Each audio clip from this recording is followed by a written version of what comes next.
So guys, magandang umaga no. So ang gagawin natin ngayon, magpo-pruning tayo.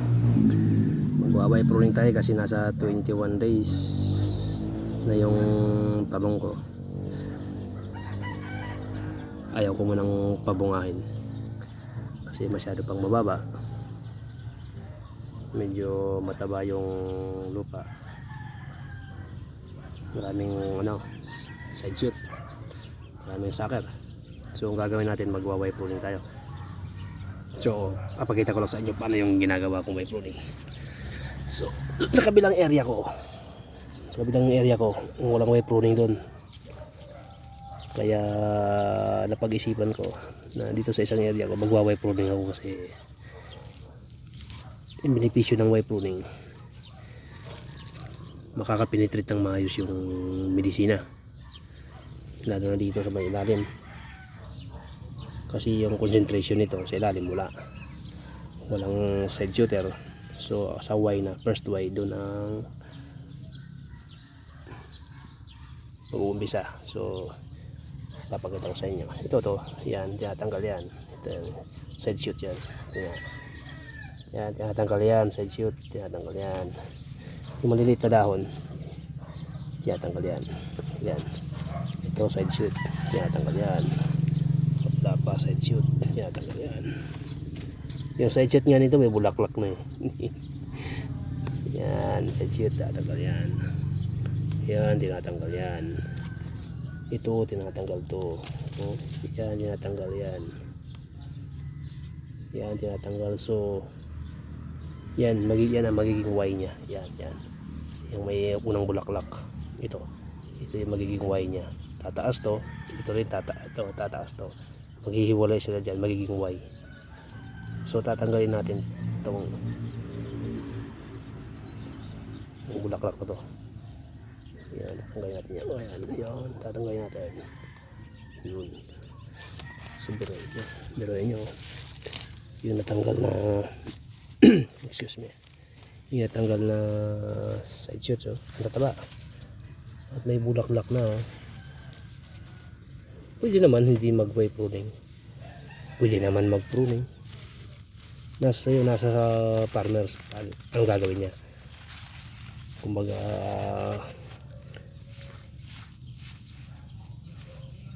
kung ginawa niya yung isang bagay, ibig sabihin may idea na siya kung anong mangyayari.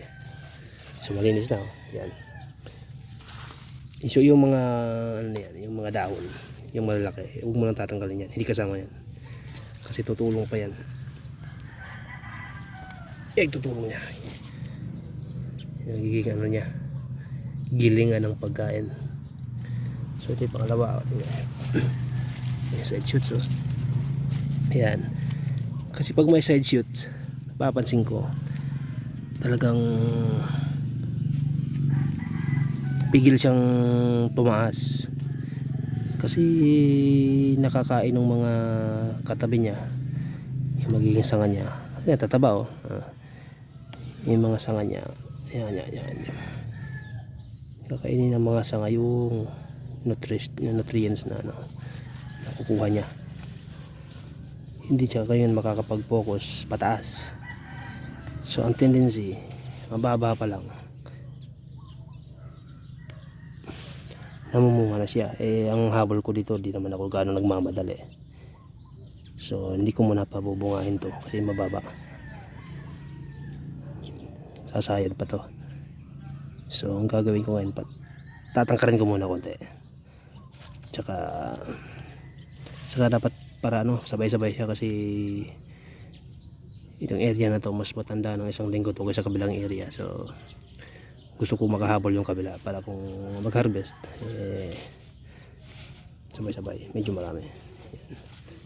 Yan pa ayan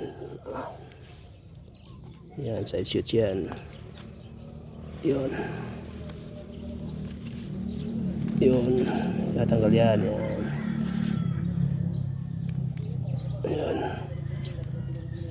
Yan, sabay linis. So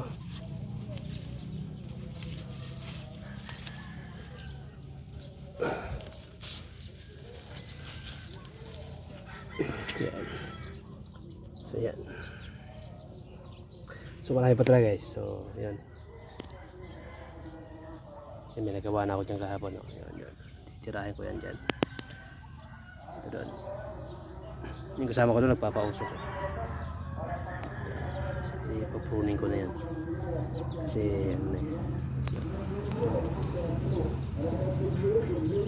para mag-concentrate siya pataas. Huwag mo na siyang mamunga ng ano, bata pa. Kasi hindi naman tayo nagmamadali. Saka dapat makapruning to kasi high density itong ginawa ko. Double row sa one plot. 50-50. Alam ko na mangyayari dito. Alam ko na yung kalalabasan. Pag di ka nagpruning dito, yari ka, bata ka. So dito lang muna guys. Update ko kayo. Isang linggo mula ngayon kung ano yung epekto ng ginawa nating way pruning para mapulutan din ang aral ng mga kasama natin.